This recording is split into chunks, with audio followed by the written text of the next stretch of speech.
Hello বন্ধুরা, আসসালামু আলাইকুম। অনেক দিন ধরে ভাবতেছি যে কোনো এক ধরনের পিঠা তৈরি করব, কিন্তু আমি কোনোদিন পিঠা নিজে থেকে তৈরি করি নাই, সেজন্য আর সাহস করতে পারি নাই। তবে কালকে রাত্রে আমি চাউলগুলা ভিজায় রাখছিলাম। সারা রাত ভিজিয়ে রাখার পর এখন আমি চালগুলো ভালো করে চালনিতে ঢেলে শুকিয়ে নিলাম। এখন আমি একটা ব্লেন্ডারের সাহায্যে চালগুলো গুঁড়ো করে নিব। আমি চালগুলা ব্লেন্ডার মেশিনে উঠিয়ে ওঠানোর পরে আমি আবার ব্লেন্ডারে ঢাকনাটা দিয়ে ব্লেন্ডার চালু করে নিলাম। এখন আমি গুঁড়ো করে নিচ্ছি। গুঁড়ো করার পরে এবার আমি একটু নাড়াচাড়া দিয়ে দিচ্ছি যাতে চালগুলা ভালো করে গুঁড়ো হয়। সেজন্য আমি আবার নাড়াচাড়া দেওয়ার পরে আবার ব্লেন্ড করে নিচ্ছি। ব্লেন্ড করা শেষে আমি চালগুলা একটি চালনিতে ঢেলে নিচ্ছি। ঢেলে ভালো করে চেলে গুঁড়াগুলো আলগা করে নিব। এক এক করে আমি এভাবে সবকটা চাউলের ঢেলে নিচ্ছি। আর দেখেন কি সুন্দর চাউলের গুঁড়াগুলো ঝরঝর করে গুঁড়া আলাদা হয়ে যাচ্ছে। এভাবে আমি সবকটা চাউল গুঁড়া করে নেওয়ার পরে আমি এবার চলে যাব পিঠা বানানোর মূল কাজে। আমি এই বুল থেকে পিঠার চাউলের গুঁড়াগুলা একটা পাতিলে ঢেলে নিচ্ছি। যেহেতু আমি আজকে তেলের পিঠা তৈরি করব, আমাদের নরসিংদীর ভাষায় এটাকে বলে ডুগা পিঠা। আর আপনাদের কে কোন নামে চিনেন অবশ্যই কমেন্টে জানাবেন। আমি এবার দিয়ে দিচ্ছি পরিমাণ মতো লবণ। লবণ দেওয়ার পরে আমি চলে যাব এবার, যেহেতু আমি আজকে চিনি দিয়ে তৈরি করব, এই পিঠাটা গুড় দিয়ে তৈরি করলে আরো বেশি টেস্ট হয়। আমি যেটা আজকে প্রথম তৈরি করছি, সেজন্য আমি চিনি দিয়ে দেখি আজকে পিঠা কিরকম হয়। আম চিনি আমি আমার পরিমাণ মতো দিয়ে দিয়েছি। আপনারা আপনাদের পরিমাণ মতো দিয়ে দিবেন। আবার খুব বেশি মিষ্টি দিলে কিন্তু পিঠাটা তৈরি করতে সমস্যা হয়। আমি আমার যেহেতু প্রথম আমি পরিমাণটা নিজে থেকে দিয়েছি, আমি বলতে পারতেছি না।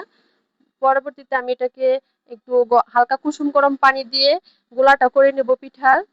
আমি কুসুম গরম পানিতে এবার অল্প অল্প পানি দিয়ে আমি গোলাটা মিক্স করে নিব। যতক্ষণ তেলের পিঠা তৈরির জন্য পারফেক্ট না হয় ততক্ষণ আমি এটাকে ভালো করে মতে নিব। হাত দিয়ে ভালো করে মতে এটাকে আমি একটা পিঠা বানানোর ডো তৈরি করব, যতক্ষণ পর্যন্ত তেলের পিঠার জন্য এটা পারফেক্ট না হয়। আর তেলের পিঠার জন্য বেশি পানি দিলে কিন্তু পাতলা হয়ে যাবে। এটা পাতলা হলে আবার পিঠা ভালো হবে না, সেজন্য এটার একটা ঘনত্ব আছে। সেই পর্যন্ত আমরা পানি মিক্স করব। আমি যেহেতু আজকে প্রথম, সেজন্য আমি পরিমাণটা কিছুই বলতে পারতেছি না। দেখি এটা কেমন হয়। আজকে জীবনে ফার্স্ট আমি তেলের পিঠা তৈরি করতেছি। এবার চলে যাচ্ছি আমি চুলায়। চুলায় গিয়ে একটি কড়াই বসিয়ে দিয়ে আমি তেল ঢেলে নিচ্ছি। তেলটা একটু বেশি লাগবে, যেহেতু ডুবা তেলে পিঠাটা তৈরি করব। আমি একটু বেশি করে তেল যতক্ষণ পর্যন্ত তেলটা গরম হয়ে না আসবে ততক্ষণ পর্যন্ত অপেক্ষা করতে হবে। তেলটা যখন ভালো করে গরম হয়ে আসবে তখন আমি এটাতে একটু লবণ ছিটিয়ে দিব, যেহেতু পিঠাটা ফুলে উপরের দিকে উঠবে, সেজন্য আমি একটু লবণ দিয়ে দিলাম। দিয়ে এবার আমি পিঠা দেওয়ার জন্য প্রস্তুত।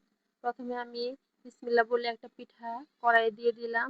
দেখি আল্লাহ কপালে কি লিখছে, আমি পারবো কিনা, আমার বাচ্চাদেরকে আজকে পিঠা বানায় খাওয়াতে পারবো কিনা। কারণ সবসময় আমার মা আমাকে পিঠা বানায় খাওয়াইছে। বিয়ের পর শাশুড়ি পিঠা বানায় আমাদের সবাইকে খাওয়াইছে। আমি কখনো পিঠার এই কাজে যাই নাই। আজকে জীবনে প্রথম এই পিঠা বানাচ্ছি। যাক আলহামদুলিল্লাহ, প্রথম পিঠাটাই আমার ফুলেছে। যা যেরকমই হোক, পিঠার যে আকৃতিটা ধারণ করেছে তাতে আলহামদুলিল্লাহ মান সম্মানটা মনে হয় থাকবে। অনেক কষ্ট করছি পিঠার জন্য। পিঠা আমি কোনোদিন ভাবিনি যে আমার পিঠা ফার্স্ট টাইমে এরকম হবে, এতটা সুন্দর হবে। কারণ আমার কাছে পিঠাগুলো মনে হচ্ছে যে আমার মা যেরকম পিঠা বানাইতো ওরকম না হইলেও আকৃতিটা সেম ওরকমই আসছে। যাই হোক, বাচ্চাদের খেতে দিতে পারলেই হলো।